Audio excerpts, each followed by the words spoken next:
எது ஆண்டவருடைய திருவிழா? அது தெரிஞ்சா நாங்க நிறைவேற்றுவோமே. எபேசியர் 5வது அதிகாரம் 17வது வசனம். ஆகவே அறிவிலிகளாய் இராமல் ஆண்டவருடைய திருவுளம் யாது என புரிந்து கொள்ளுங்கள். சரி, புரிஞ்சுக்கிறோம். எபேசியர் 1வது அதிகாரம் 9வது வசனம். எபேசியர் 1:9 வேகமா. அவர் தமது திருவுளத்தின் மறைபொருளை நமக்கு தெரியப்படுத்தியுள்ளார். இது கிறிஸ்து வழியாக கடவுள் விரும்பி செய்த தீர்மானம். ஏற்கனவே தெரியப்படுத்தி விட்டார். ஏற்கனவே இயேசுவின் வழியாய் திருவுளத்தை ஆண்டவர் வெளிப்படுத்திட்டாராம். ஆண்டவர் ஏற்கனவே வெளிப்படுத்தி விட்டார். நமக்கு தெரிஞ்சிருக்கணும். தெரிஞ்சாதானே புரிஞ்சுக்க முடியும்.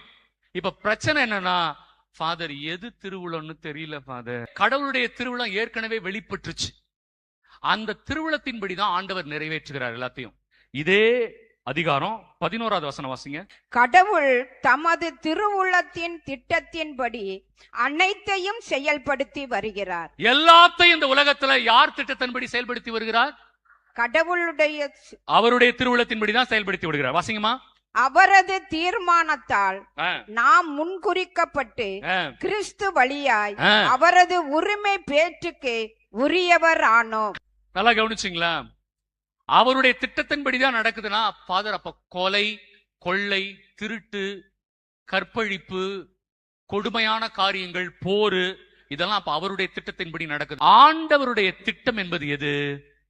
நன்மை மட்டும்தான் அவருடைய திட்டம். ஏன்னா அவர்கிட்ட இருந்து கெடுதல் வராது. கெடுதல் எல்லாமே சாத்தான் கிட்ட இருந்து வருது. யாரெல்லாம் ஆண்டவரோடு ஒத்துழைக்கிறாங்களோ, யாரெல்லாம் ஆண்டவருடைய திருவிழத்தோடு ஒத்துழைக்கிறாங்களோ அவங்களுக்கு நன்மை நடக்குது. யாரெல்லாம் சாத்தானோடு ஒத்துழைக்கிறாங்களோ அவங்களுக்கு கேடு நடக்குது. That's all your honour. இப்ப புரிஞ்சுச்சா? இப்ப என் வாழ்க்கையிலே ஒரு கேடு நடக்குது அப்படின்னா என்ன அறியாமையே நான் யாருக்கு ஒத்துழைச்சிருக்கிறேன்? இயேசுவுக்கு ஒத்துழைச்சிருந்தா நன்மை மட்டும்தான் நடக்கும்.